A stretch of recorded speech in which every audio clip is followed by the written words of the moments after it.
Mga kabayan, mga katambay, kamusta po? Si Kamanong po, nagbabalik naman po muli para po magkomento po sa inyo dito po sa Tambayan mga kabayan.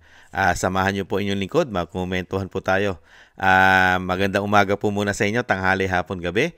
Madaling araw po sa ating lahat. Sana po nasa maayos po tayong kalagayan mga kababayan. Ito po, komentuhan po natin mga tambay. Ito po nakakalungkot. Talagang grabe na po at katalamak ang korupsyon po sa ating bansa. Magmula po sa taas hanggang sa baba. Mga kabayan, grabe. Ngayon po, pati po ang DSWD, pati po ang mga relief goods, mga tambay, na ibinibigay po. Katulad po sa mga sakuna, katulad po ngayon, may lindol po tayo. Nakakalungkot, may mga pagbaha, pagbagyo. Hindi po ba?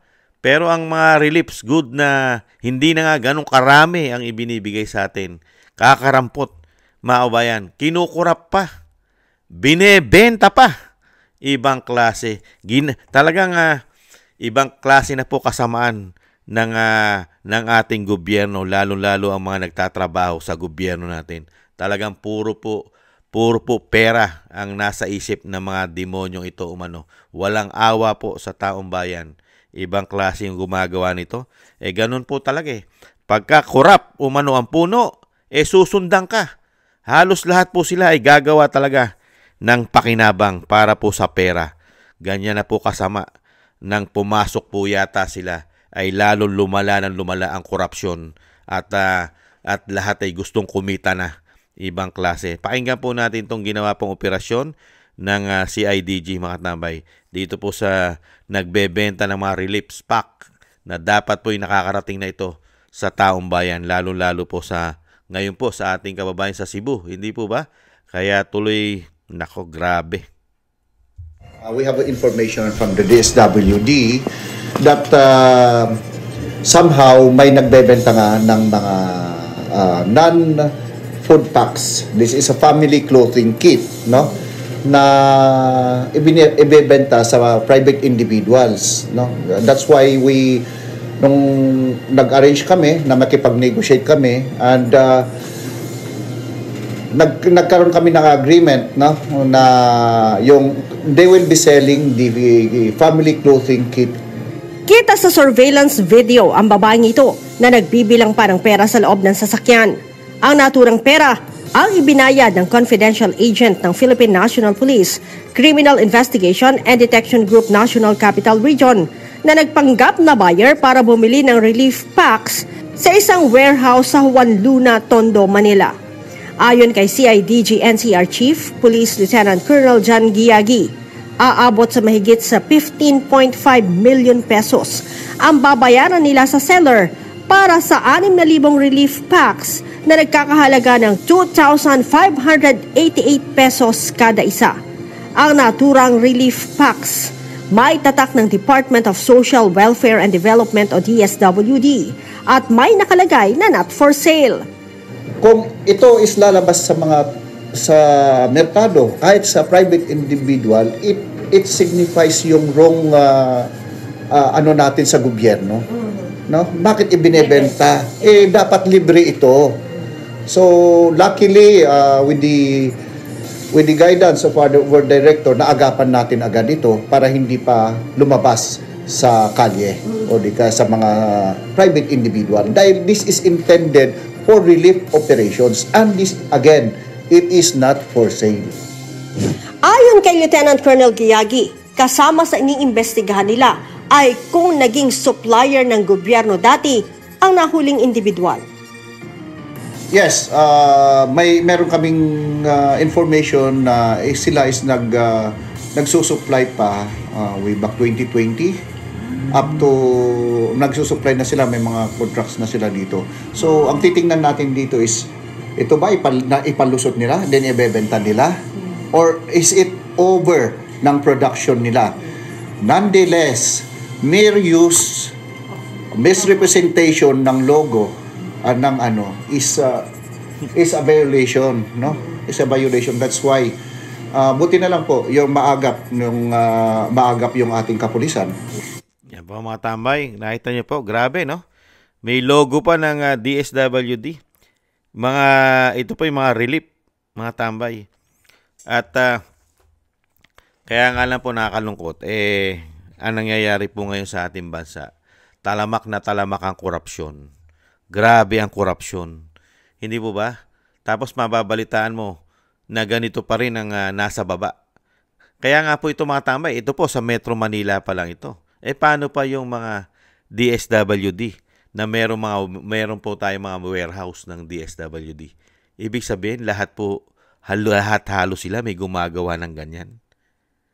Dahil nga po sa korupsyon, gustong kumita, mga kababayan, ibang klase, no? Grabe na po kasama ang nangyayari po sa ating bansa. Pati ba naman, bagay matagal na ito Di ba?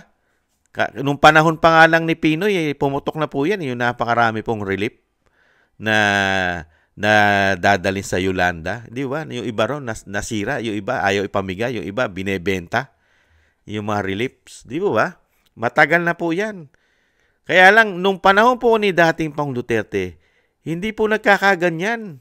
Wala pong ganyan na pati mga reliefs binebenta. Di po ba? At takot silang gumawa ng ganyan dahil ang polisiya ni dating Pangulong Duterte, pagka nahulihan ka na ganyan, sibak lahat. Magmula sa baba hanggang puno, sisibakin ka. Hindi po ba? Pero ngayon, nakikita niyo po ba ang gobyerno ngayon naninibak? Sinisibak po ba? Kahit nga magnanakaw na sa gobyerno, hindi pa rin nasisibak Hindi kaya? Kinakampihan pa at pinatatagal pa sa posisyon. Kaya nga lang sa sobra na nga lang pong kahihiyan, nahiya na po, nagbitiw na po. Di ba? Kaya lang, hindi na po yata makita yung iba. Mukhang buhay hari na po sa ibang bansa. Mga kabayan, ito po ang legasiya na iiwanan sa atin nang pumasok at bumalik po. Sila, ang gobyerno nila. Iiwanan po tayo ng ganitong legasiya. Puro korupsyon, puro pagnanakaw umano. Magmula sa taas hanggang baba. Ngayon, pati po ang DSWD ay nasasangkot na rin sa ganitong anomalya. Mga kababayan, pera-pera. Pera-pera. Lahat po ng pagkakaperahan po nila, yata ay gagawa po sila ng pagkakaperahan. Kahit po ang sinasabing ito, mga relief na dapat po ito'y maibigay sa mga nangangailangan at hindi ito pwedeng ibenta. Not for sale. Pero pagdating po sa mga kawatan na nasa gobyerno, mga tauhan sa gobyerno, wala po silang pakialam kahit nakalagay pa not for sale. Basta ang importante sa kanila, magkapera sila. Di po ba? Siyempre, ano isipin ng mga tao na yan? Kung yun nasa itaas nga kung magnakaw billion-billion Hindi na ako kulong Buhay hari pa nga sa ibang bansa Di ba? Ganyan na isipin ng mga yan Wala na ako kulong Ang nakukulong lang siguro, yung maliliit. Pero yung malalaki, buhay hari pa sa ibang bansa dahil madali para sa kanila tumakbo. Kaya nga po ang katwiran siguro nila, pwede natin gawin. Paano kung hindi tayo mahuli? Dilusot. Yun lang ang risk nila. Di ba? Pag nahuli sila, pwede silang makulong dahil hindi naman sila powerful. Pero yung mga powerful na magnanakaw sa ating bansa, malabong makulong.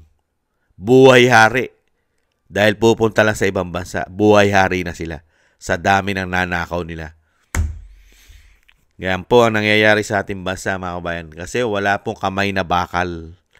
Walang kamay na bakal ang nakaupo. Kaya wala na pong takot magnakaw ang mga taong gobyerno sa ating bansa. Magmula sa baba, tsak may korupsyon, mga kabayan. DSWD pa lang yan. Kung yung DepEd nga, pinaputok ng Vice President, grabe rin daw po nakawan dyan sa DepEd. Lalo-lalo na yung mga nagbabudget dyan. Sinisingitan na nilang isang malaking insertion yan. Mga extraordinary. Mga kabayan, ito pang DSWD, grabe rin po ang pondo niyan. Grabe po maglagay ng pondo sa DSWD dahil yan po nagagamit po yan sa mga pagtulong lalo-lalo sa mga sakuna. Pero ang mga tao po ngayon sa panahon po ngayon, nung makabalik po ang binagoong ang Pilipinas sa ating bansa. Ganyan na po. Ang sistema po ng gobyerno natin, number 1, talamak na korupsyon. Magmula sa baba hanggang sa itaas umano. Grabe silang mangurap ngayon, mga kababayan. Kaya po nakakalungkot. Halos lahat po ngayon na ahensya umano ay baka ganito na po ang ginagawa para lang po magkamal din sila ng salapi katulad ng mga nasa itaas. Mga kababayan na, mapakarami pa po yan. Di lalo pa ang custom. Di ba? Ang BIR. Hindi po ba? Lahat po halos ng malaking pagkakaperahan ay tsak na gumagawa na naman sila. Samantalang napigilan na yan halos nung panahon ni dating Pangulong Duterte. Ngayon, lumalabas po ngayon. Lumalabas na naman ang napakasakit na sakit ng mga politiko at taong gobyerno sa ating bansa. Yung kanilang sakit, lumalabas na naman ang mga pagnanakaw sa taong bayan, lalong-lalo po sa ating kaperahan, sa ating buwis at sa mga inuutang nila. Saan pa patutungo ang ating bansa? Napakahirap na ng sitwasyon ng ating bansa. Sobrang napakamamahal na, grabe na kamamahal ang bilihin. Napakataas nating bayarin at walang sapat na trabaho sa ating bansa. Kulang na kulang. Kaya nga tayo'y nag-a-abroad dahil para mabuhay natin ang ating pamilya dahil walang kapag-pag-asa sa ating bansa. Dahil kulang na kulang ang trabaho. Di po ba? Bagsak na ekonomiya. Napakataas ng problema ng bansa. Nahandyan pa ang makakaliwa. Hindi po ba? Nahandyan pa ang paglago na naman ng mga adiktos, pulburon, mga krimen. Grabe na naman. Hindi po ba? Tapos ngayon, yung kakarampot na po pwedeng ibigay sa mahihirap, lalong-lalo na pagkasakuna, ninanakaw pa, binebenta pa at pinagkakaperahan pa nila. Mga kababayan, yan po ang mga legasiya na iiwan sa atin ng pamilya na ito sa pangunguna po ni BBM. Yan ang kanyang mga legasiya, mga kababayan. Isang damukal na korupsyon magmula sa itaas hanggang baba umano, mga kababayan. Yan po mga kababayan, ang nakakalungkot na balita. Sa kabila po na sunod-sunod po ang trahedya ng ating bansa, ganyan pa po ang mababalitaan natin. Yung kakarampot na tulong na manggagaling sa pamahalaan ay binebenta pa ng mga kawatan. Nakakalungkot. Muli po mga tambay, si Kamanong po. Maraming salamat po sa nagusto po ng ating Tambayang Makabayan sa YouTube at TikTok. At ganoon din po sa mga subscribers po natin. Maraming salamat po sa inyo. Mabuhay po kayo. At thank you rin po sa mga nagko-comment, like, share, and subscribe. Thank you rin po sa mga nagbibigay po ng tulong at biyaya sa inyong lingkod.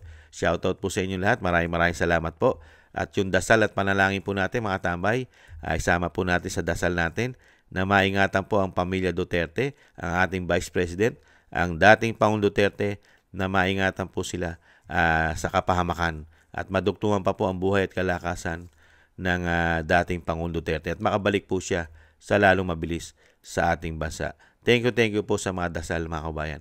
At ganoon din po mga kabayan, tayo po ay mag-ingat mga kabayan at manalangin na tayo po ay maingatan at ang ating buong sambayanan. Thank you po sa muli. Paalam po muna. Bye-bye.